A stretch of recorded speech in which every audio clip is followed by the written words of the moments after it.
What do you think has been the greatest skill you've developed over the years? Is it the ability to overcome adversity? Is it the ability to use your words? What is that skill you think that you possess has given you so much greatness?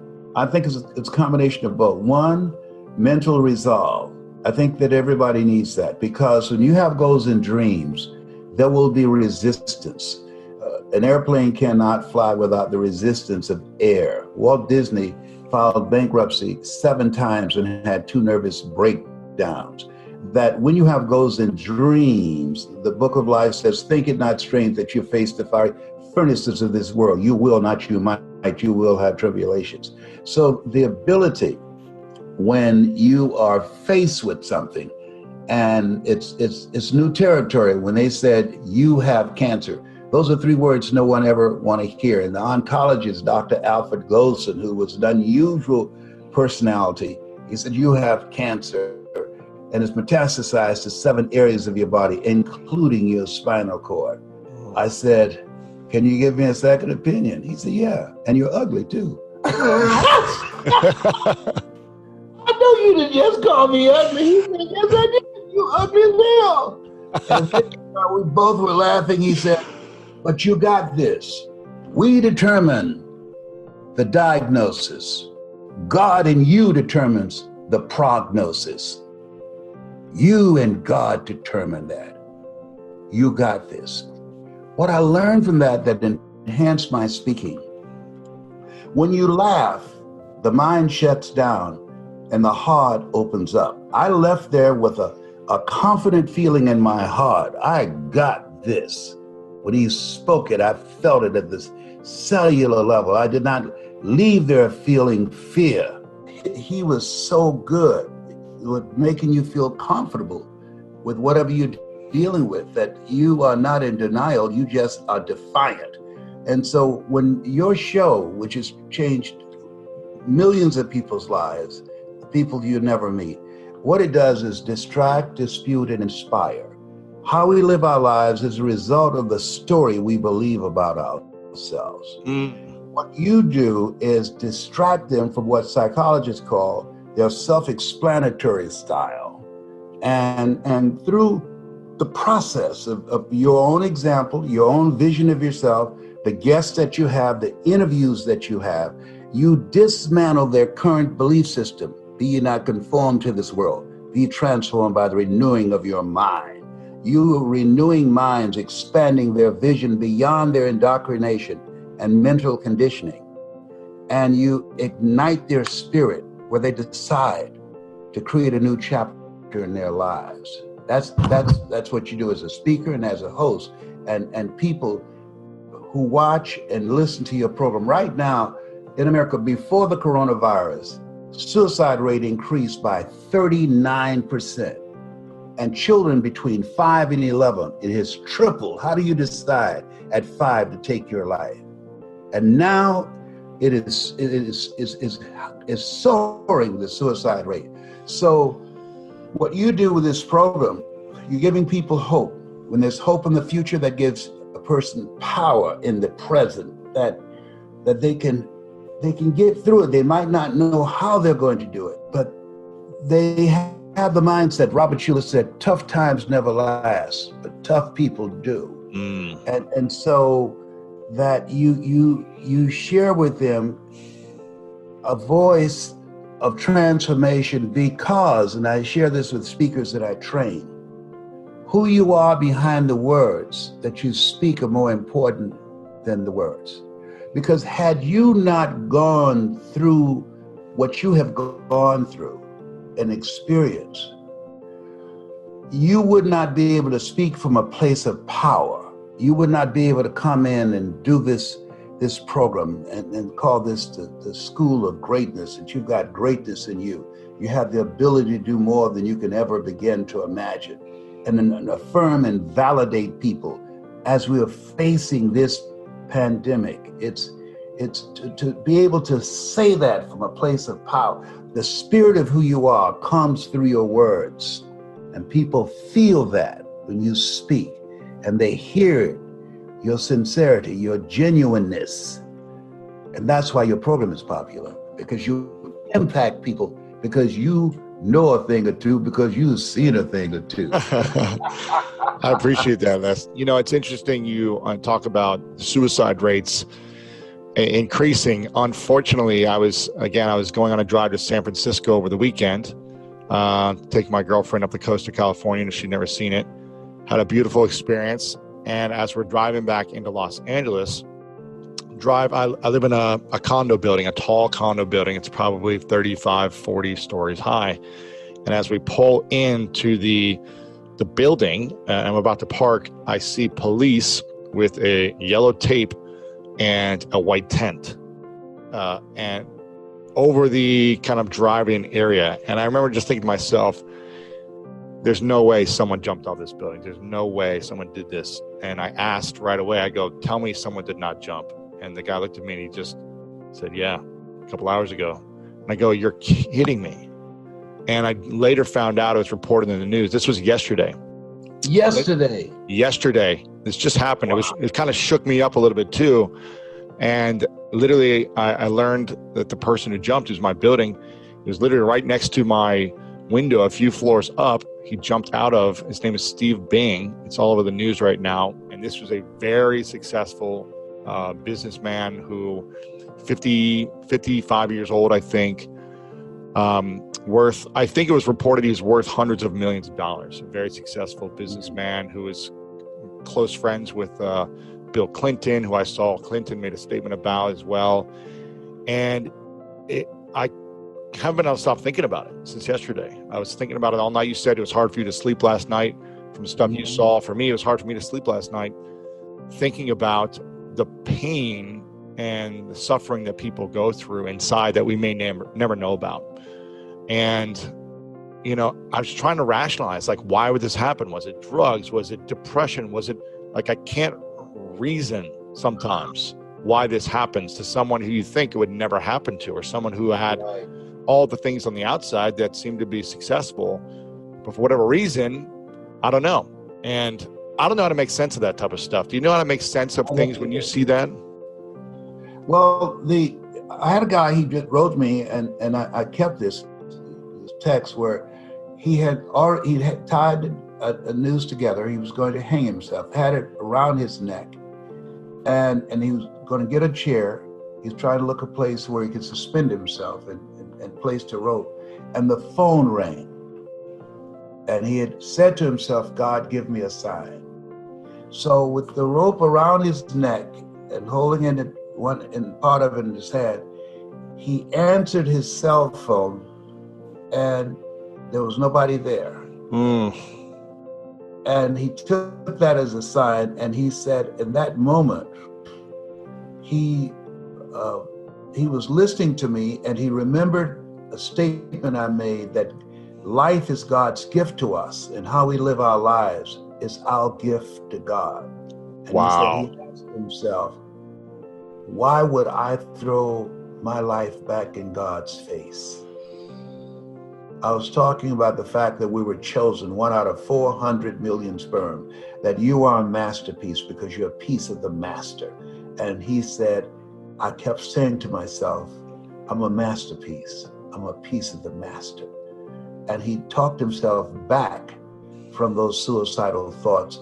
He really didn't want to die. He wanted to stop the pain that he was experiencing from the breakup of the relationship, from the loss of his job, from what he felt his life had, the rug snatched out from under it. He's among those 40,500,000 people who've lost their jobs in the coronavirus economy.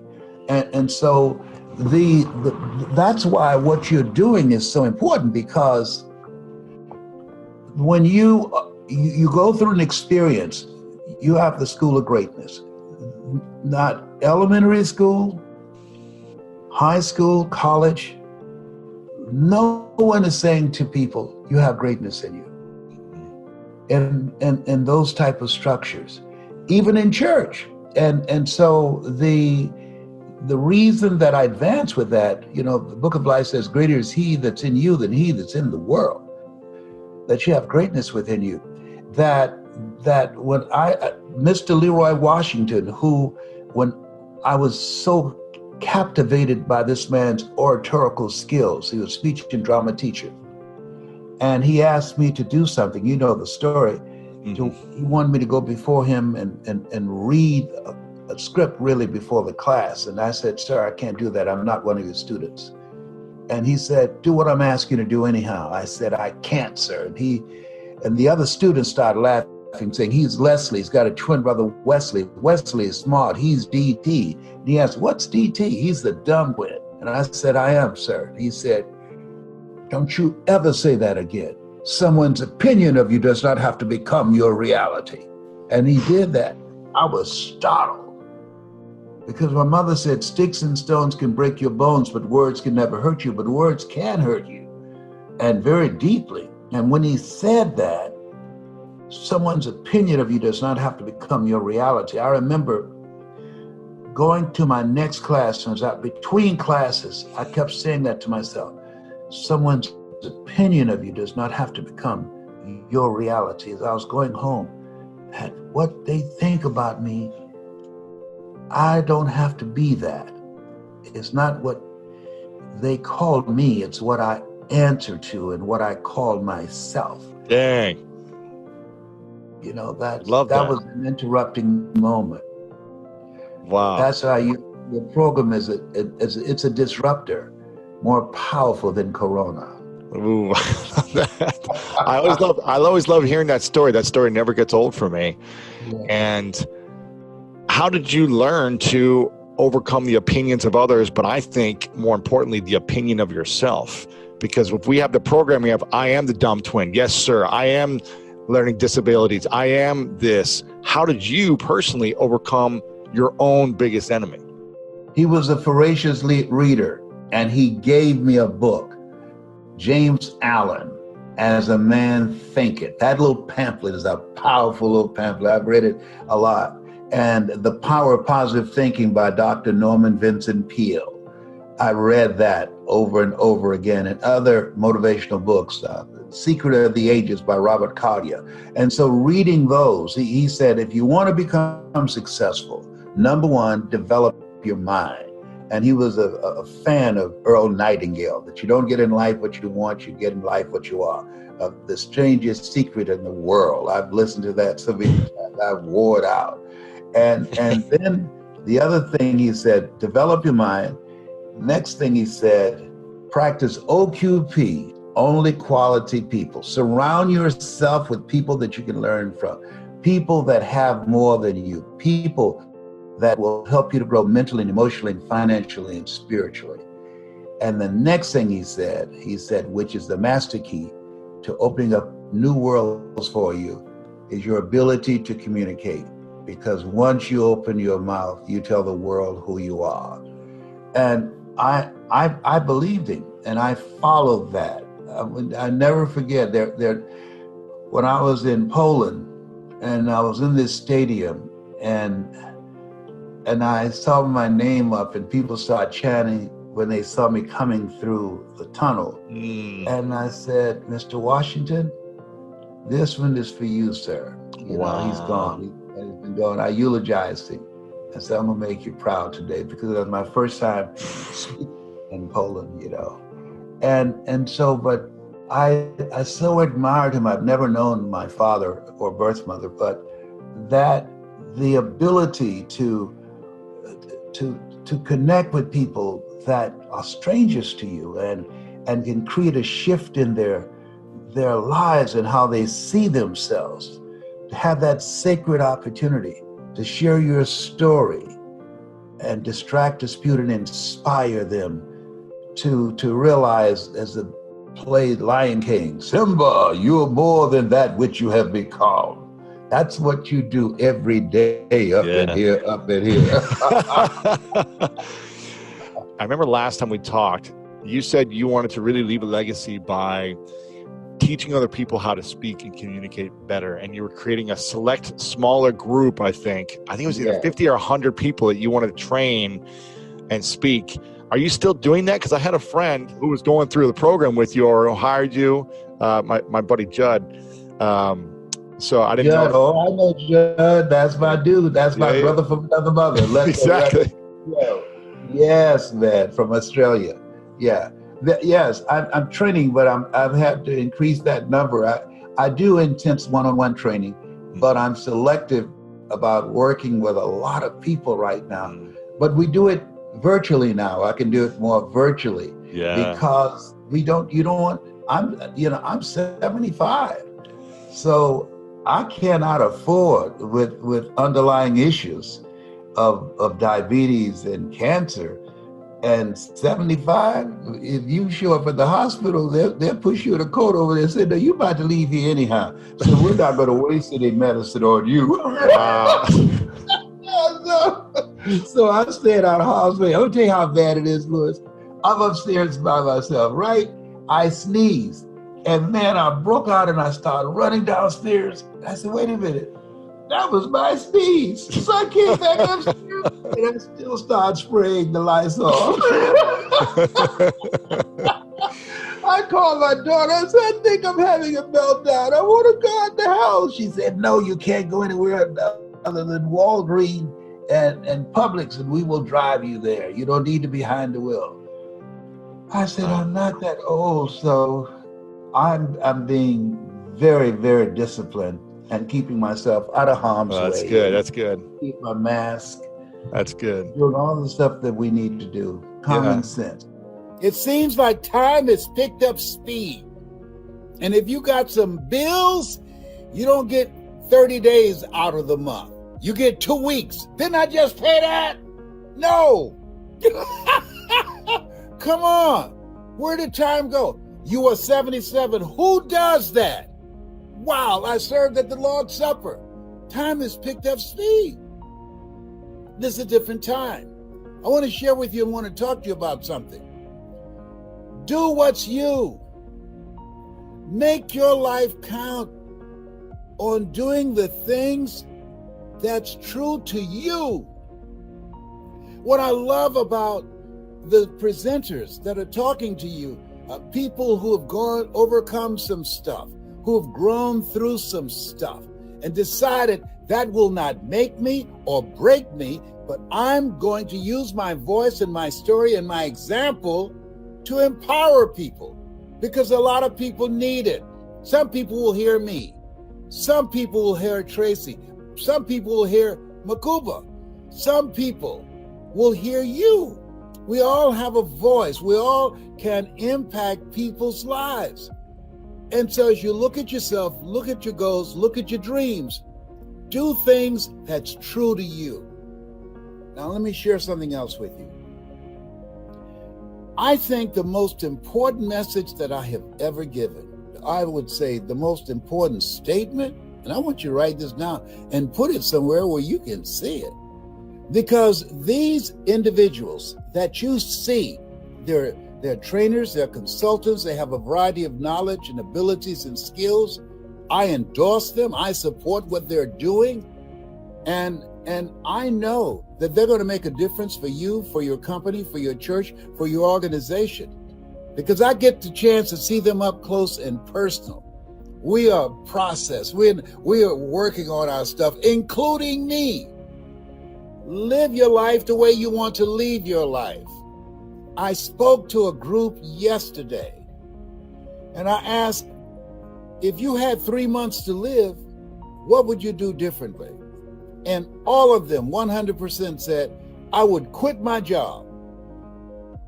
If I knew I had 3 months to live, I would start doing more programs. I would speak more. I'll be on Twitter, on LinkedIn, Instagram, TikTok.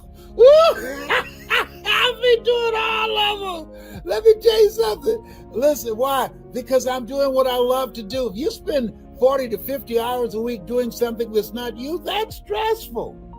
But if you're doing something that's you, that's passion, honey. Or you're going to rob the cemetery of your talents, of your abilities, of the gifts that God put in you, that he brought you here at this point in time to help clean some of this mess up.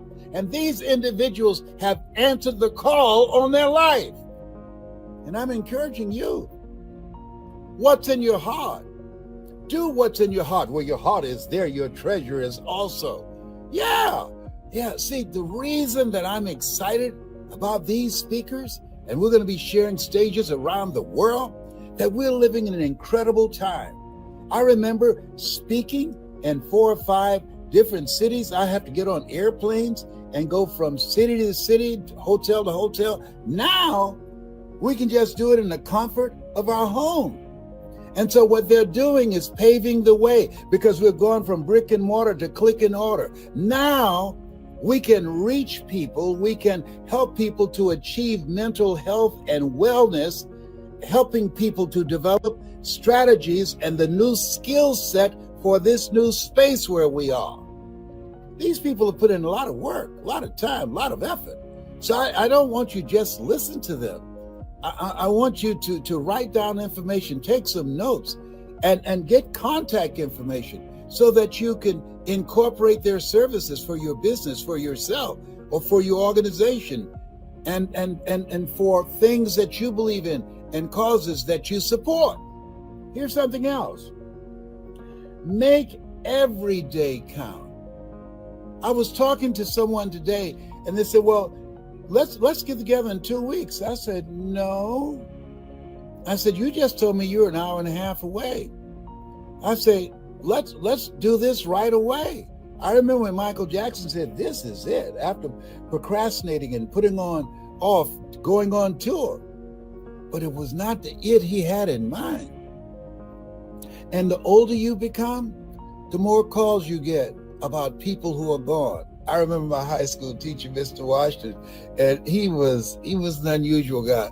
We told him, hey, did you hear Mr. Hayes died unexpectedly? And he said, Leslie? I said, yes, sir. No one dies unexpectedly. We all gonna die. I said, oh, we have an expiration date. And so I'm encouraging you, make every day count. It says not the number of breaths that we take, but the number of breaths that moments and events that take our breath away.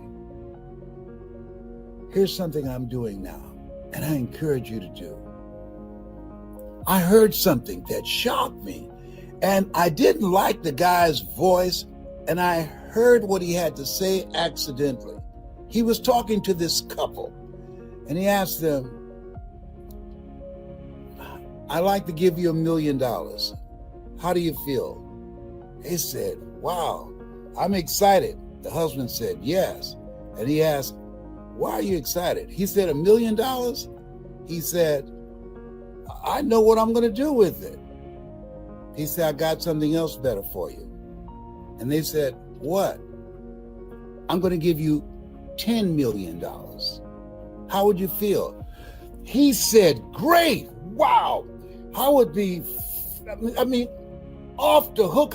That would blow my mind. He said, there's one hitch. And they said, okay, what is it? I'm going to give you $10 million today, but you won't wake up tomorrow. You'll be dead. Do you still want it? They said, no. You wouldn't accept $10 million today? 10 million, that's 10 times 1 million. You would pass on that? You saying, I will be dead tomorrow? Yes, you'll be dead tomorrow. I said, no. He said, so you're saying when you wake up in the morning that you got life,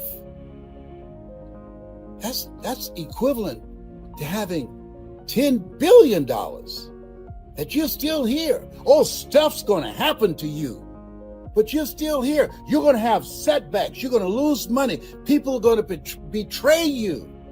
Things are going to happen that you won't see coming. But each morning that you wake up, you got a chance to work on it. You got another shot. You got some more time that you've been given by God to begin to straighten things up in your life. Every day you should be excited because you're a billionaire, you're a trillionaire, because you got life. Wow. As Del Toro would say, I'll wait.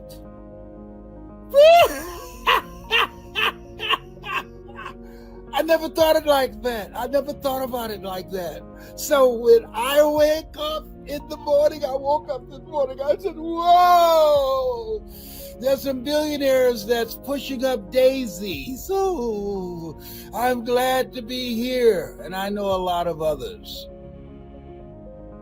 that would love to be here. And I still got a chance to serve. I still got a chance to make my life count. I know that my life has an expiration date, but I'm here now. I'm not going to focus on when I'm gone. I'm going to focus on what do I do with what I have. I'm going to live my life the way I want to leave my life. So these speakers, they answered a call on their lives.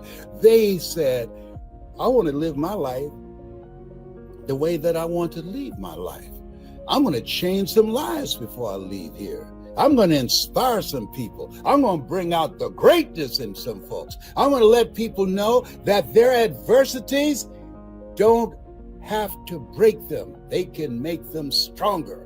I want them to be able to live their dreams by making a statement and taking a stand with the life that they've decided to choose to leave the world in better shape than how they found it for their children and their grandchildren and their great-grandchildren. You have something special. You have greatness in you. I want you to think about the fact that you are still here, that God has something in mind. A lot of people out of here, people dying today who never died before. Come on. Oh, behave. And I decided, write this down, smile in spite of. Why? I got some stuff going on. I got some challenges that I'm facing. But you know what? Even homely people look better when they smile. Watch this. Smile at somebody on your right or left. And if they're already smiling when you look over there, you the homely one. This thing called life is for living, for laughing. Live the life you love and love the life you live. And decide that you're going to do what you can with what you have to leave it in better shape than how you found it. You have something special. You have greatness in you. We've all had major disruptions in our lives because of this pandemic. And when you have a disruption, that requires transformation. I don't care how fast a caterpillar can run, it can never fly until it goes into a cocoon and experience a transformation. Don't knock on an open door. I wish someone had said that to me years ago. Because for a long period of time, I was seeking answers, trying to find success, going through all type of self-discovery processes, putting a lot of time and energy, searching to discover myself, looking for ways in which I could be able to provide for my family, be able to take care of my mother, be able to do something that was me. Listen to me. Do something that was me. Something that I loved, something that gave my life a sense of significance, something that I would enjoy doing 7 days a week, something that I love so much that I would do it for nothing. But because I love it so much, I would always want to do my best at it because it's something that I do. It's who I am, and I just want to be awesome at it. You have something like that? My cousin Boo, who made his transition, he loved to cook, so he cooked. He cooked, and boy, when he cooked, when Boo cooked, angels stopped flapping their wings. And it's Boo's in the kitchen. Y'all stop that, Gabriel. Y'all need to hush back there. Boo cooked it, don't interrupt now.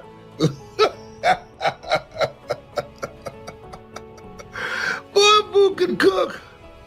Oh my goodness, I miss him so much. And stop knocking on an open door. All my life, when I look back, because I did not recognize and use my gift in a different way. I didn't value it. And you know why I didn't value it? Because I didn't believe in it. I did not believe in it. And as a result, I did not use it. I did not use it to serve at a higher level, to make a greater impact.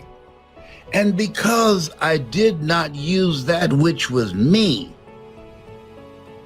I paid a price.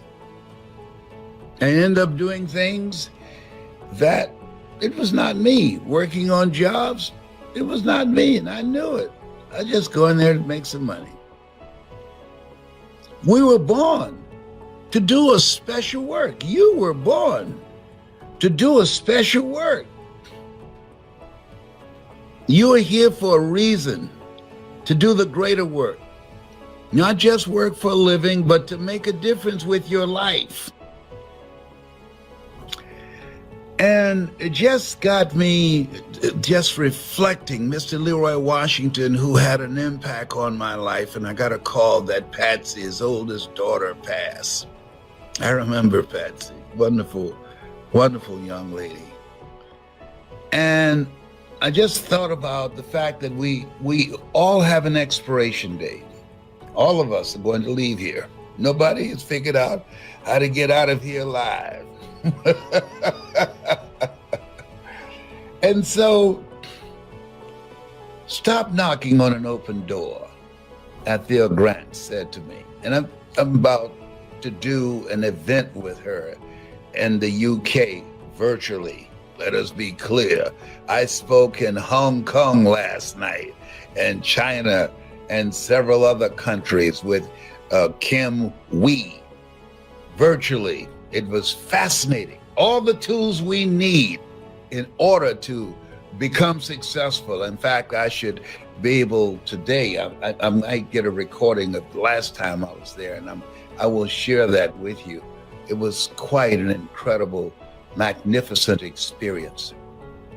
But here's what it's very important, is to take the time and ask, what is it that I love most? And what is it that people compliment me on that I might have dismissed, that I might have not thought was no big deal to me because it came so naturally, it came so easily? That is my gift, that's my superpower, but I dismissed it. What is that? What does that look like? For years, I did not recognize that my ability to communicate, to reach people, to make people feel good, to inspire them, to uplift them, to give advice, to make them laugh, to motivate them, I didn't think that was no big deal. I just did that, like sleeping, making people laugh, selling wolf tickets while shooting pool, playing chess, playing bid whist, playing cards. No big deal. I didn't recognize, I didn't value it. I'm saying to you, live your life being present to who you are and what your superpower is. And we have all the tools that we need to monetize it, to make it work for us. And I'm saying, don't be a volunteer victim.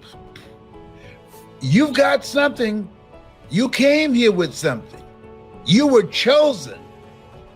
God don't choose people who don't have anything going for them. There's something you have going for them. You just haven't discovered it yet. Just like me, I had a lot going for me.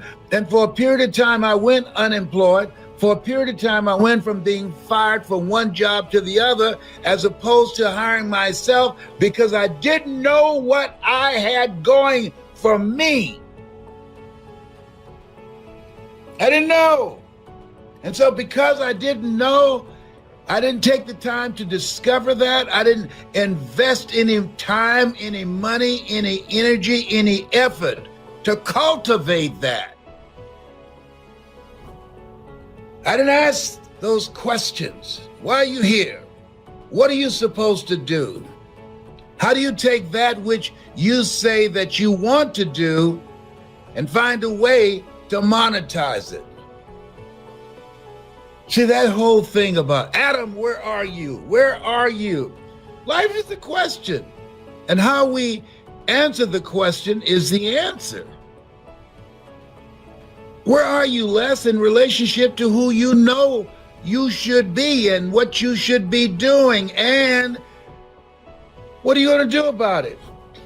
I talked about Tennessee Williams, who said there comes a point in your life when you look in the mirror and who's looking back at you realizes that's all you're ever going to be. Wow, what a blow, what a punch in the gut. So fortunately, I didn't settle. There was something that was restless in me, something that said there's got to be more. Have you ever asked yourself that? There's got to be more than this. It's gotta be. And I kept seeking, I kept working at it and working on the possibility of how I can reshape and redesign my life. Because the one that I was living wasn't me, and he had to go. That's why Paul said, I must die daily. That all of us know the moments in our lives that there are parts of us, that character's gotta get out of here. That does not work for me. It might work for somebody else, but that does not work for me. But for a period of time, I did not use my gift until, and don't let it take you this long. I mean, my real gift. I was 37. That's a delay. My real gift. I was able to become a disc jockey, and that was good. I enjoyed that. I love that. I can be a disc jockey now. And I enjoyed being a state legislator. But speaking and motivating people, my real gift, my superpower that I used last night when they brought me on the Zoom before an audience of thousands of people, that's the voice. That's the one. That's the lesbrown. That's his power voice. Why? Because I'm in my power. I was doing what I was supposed to do. I came here to motivate. I came here to inspire. I came here to uplift spirits. I came here to give people a larger vision of themselves. You came here to do something. You came here to make a difference. You came here to live an impactful life.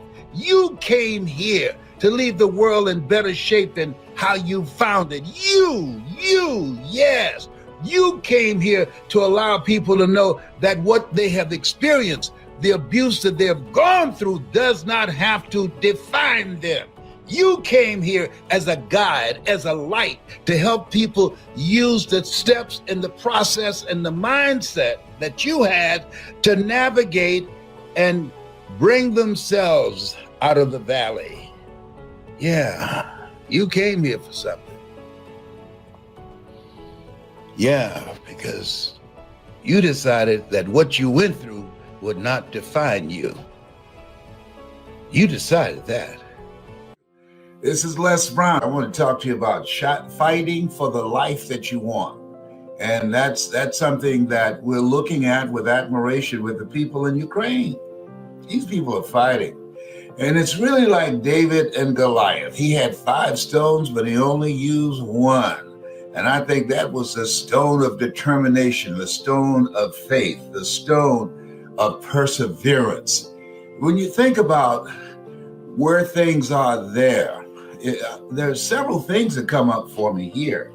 That we have a similar situation right here in the United States. You know, we're dealing with police departments who, for the most part, they are serving people. They serve and protect the dominant culture, but people of color, they terrorize and murder. It's a whole different thing. And there's something I remember by Claude McKay. Where is that paper?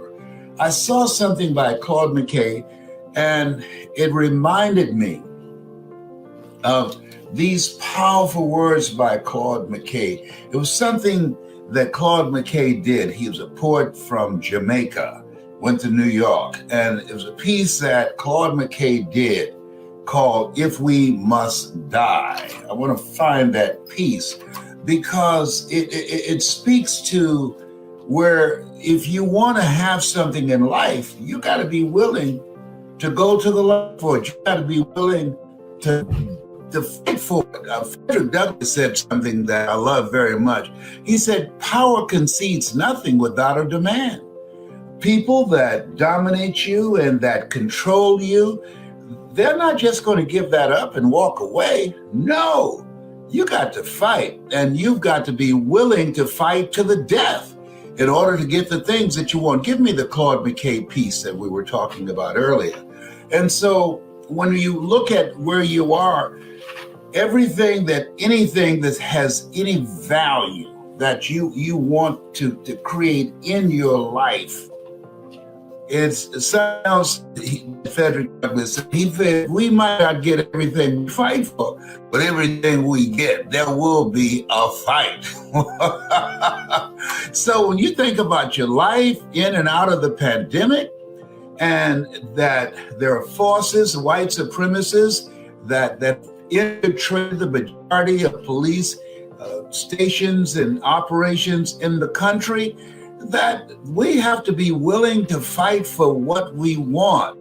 And people trying to turn back the hands of time, trying to deny us the opportunity to vote, working relentlessly to deny marginalized people opportunities in an unequal environment.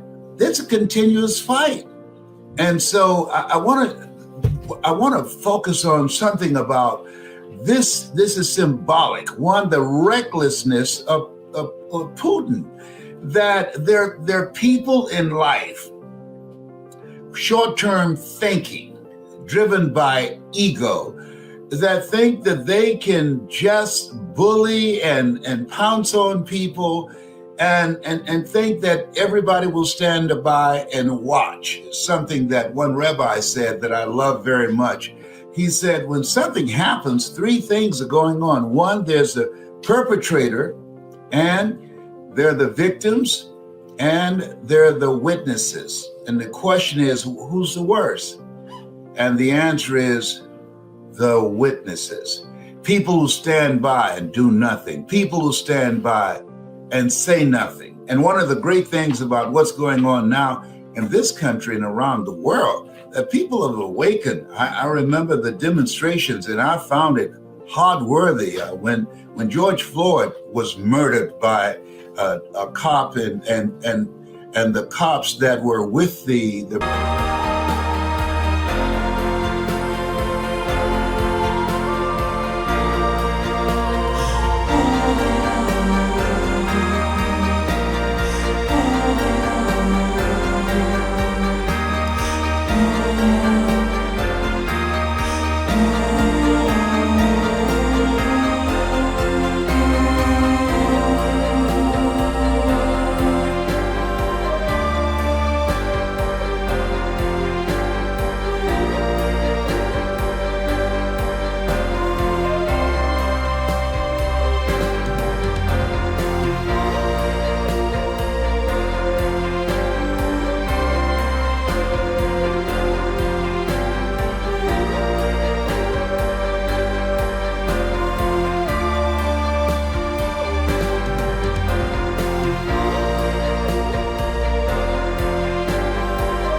murderer, they stood back and they watched. At any point in time, they could have intervened and said, come on, it's four of us and one of him. He's handcuffed, he's down, and we're on top of him. But they didn't do that because they don't recognize your humanity. When you're in a country that does not recognize your humanity, and that most certainly is in America, then it's a different kind of environment. When you come from home, you are terrorized. You face when you're driving, that you're in an environment where you're going to be terrorized or murdered by those who are sworn to protect and to serve. And so when you have goals and dreams that you want to achieve, there are systems that are put in place to deny you, to destroy your sense of self, and to demonize you. And the way that you overcome that, you got to fight. I'm encouraged, I'm inspired by what's taking place in the Ukraine. That those Ukrainians have said, no, this is not the life that we want. We want the life that we are now experiencing. We don't want someone to control our destiny. That's powerful. That's encouraging. God is in the midst of all this stuff as we watch, as we observe. And I'm saying to you, as you look at yourself, look at your goals, that everything you want to do, if it's changing your life, if it's having your own business, if it's bouncing back from a setback, and many people have experienced that. Many people have lost their businesses, have gone through foreclosure, gone through evictions. Many people, their businesses have gone under, but something that Willie Jolly said, that a setback, come on, Willie, a setback is a setup for a comeback. You got comeback power. And when you know that, I remember when I was on the ropes dealing with 4th stage cancer, that those words stayed in my mind. I remember the words of Bob Proctor, who just passed a couple of weeks ago, that Bob talked about your mindset and your willingness to do what's required to move your life forward to achieve the things that you want to achieve. It's going to take everything in you. A.L. Williams said, all you can do is all you can do, and all you can do is enough. But make sure you do all you can do. And since Bob Proctor's transition, I've been reflecting on my own life, because we all have an expiration date. And I ask myself constantly, if you had your life to live over again, Les, could you have done more than what you have done thus far? And the truth is, yes.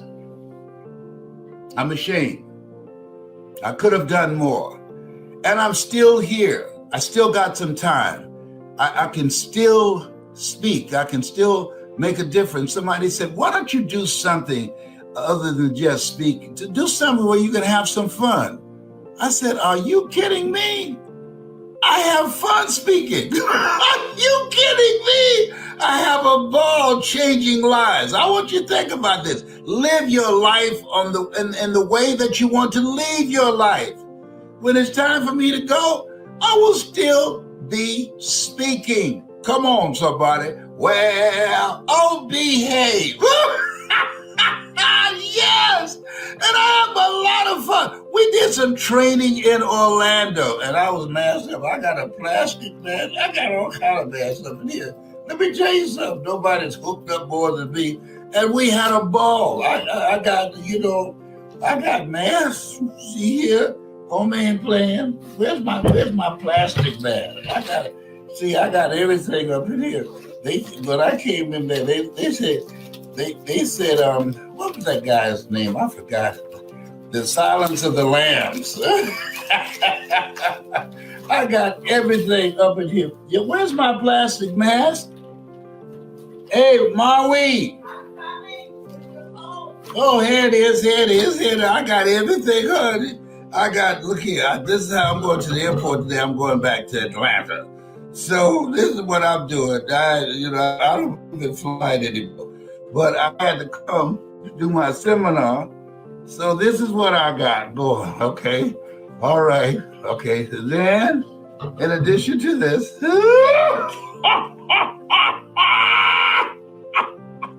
I got everything, baby. You love that movie to call The Silence of the Lambs? That's So look here. If a dog sneezes around me, I'll get up and run. But let me tell you something. So I'm masked up. Do you hear me, homie, Vlad? Listen to this. This is by Claude McKay. This is a bad boy. He's a bad brother. This is not the front of it.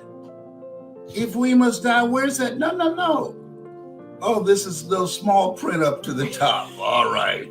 Listen to this. If we must die, let it not be like hogs, hunted and pinned in an inglorious spot, while around us bark the mad and hungry dogs, making their mock at our accused lot. Winston Churchill, he loved this. He said, if we must die, oh, let us nobly die, so that our precious blood may not be shed in vain.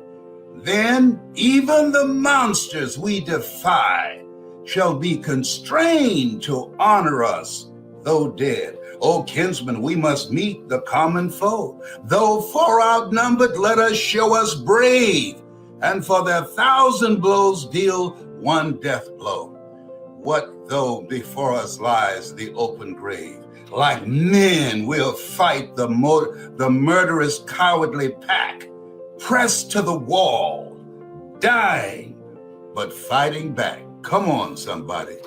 Yeah, that's it.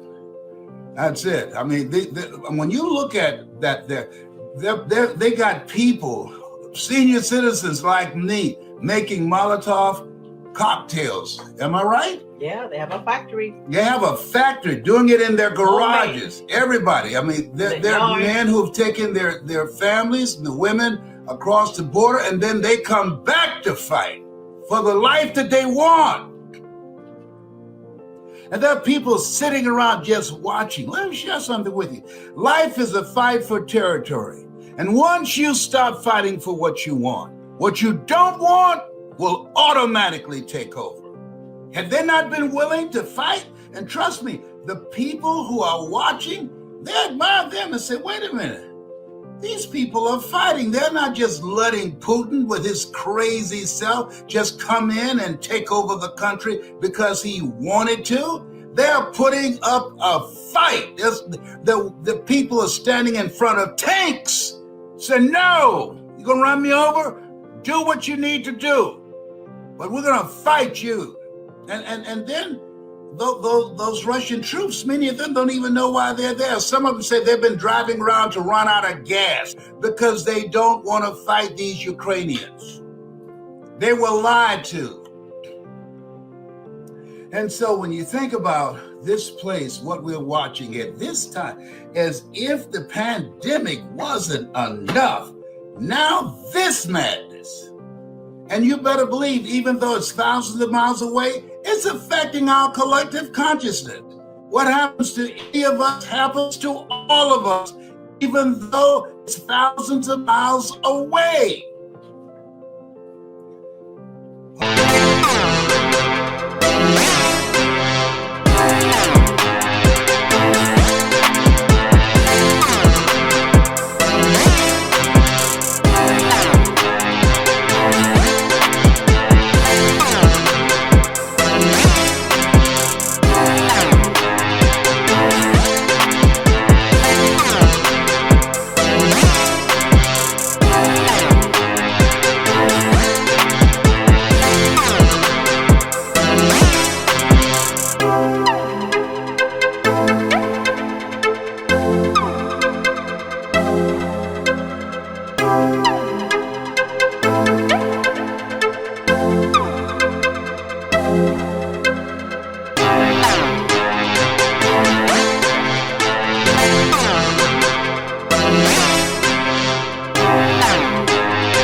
when you think about where we are in this point in time, I'm encouraging all of you for your prayers and support of the Ukrainian people, and for us to reflect on our own lives and our own battles that we have here.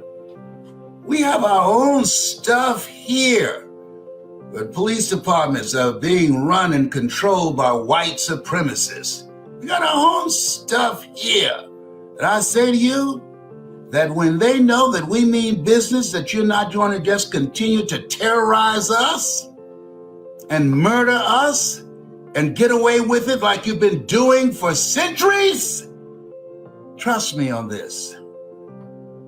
They're going to begin to respect us, saying, no, they're not being pushed around and look past, and they are willing to stand up for each other. That's that, and they fear if the Ukraine joins NATO, and that's the message I want to talk to you about right now. They fear Russia don't want the Ukrainians to join NATO. Why? Because if you attack any of us, you attack all of us. And there's a message in that this is a time that you want to develop a mindset of liberation, a mindset of determination, and you want to develop your skill set, learning all that you can. And because if you're not willing to learn, no one can help you. But if you're willing to learn, no one can stop you. But the other piece that's major is developing strategic relationship alliances. That's why I'm talking to you now. They don't want them to join NATO, because if you affect and impact or attack anybody in NATO, you got to fight all of them. And he doesn't want to see that happen. He doesn't want them to do that. And when we come together around our values, come together with a determination to stand up for a better future for our children, when we develop strategic alliances, communities of collaborative, achievement-driven, supportive relationships, there's some power in that. Because you can't make it by yourself in this thing called life. There could always be some battles. There's some evil people in this world. And I don't have to tell you that, you know that. And you have to protect yourself from them. I remember when I was working at WVKO radio station in Columbus, Ohio, and Eddie Saunders, who was the assistant program, no, he was the program director for a long time. And Eddie was the vice general of the radio station. And he used to box, and Eddie was in his 70s and I was in my 20s. And I said, Eddie, I heard you used to box. He said, yes. I said, you know what? I think I'll just run over there and slap you side the head, see what you do. He said, come on. He said, you might run over here, but you will limp back. I said, okay, Eddie. Eddie Saunders said, I ain't scared of you. You run over here, you gonna limp back, young man. You know, young broom sweep clean, but old broom know where to go. So this is a historic time. I'm watching this. I'm pulling for the Ukrainians.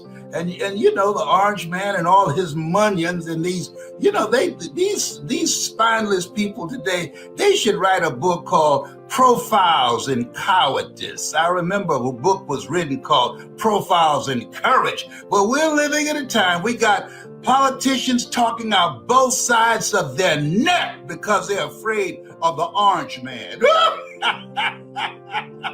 And I've said to you, God has not given us a spirit of fear, but a spirit of power and of love and of sound mind.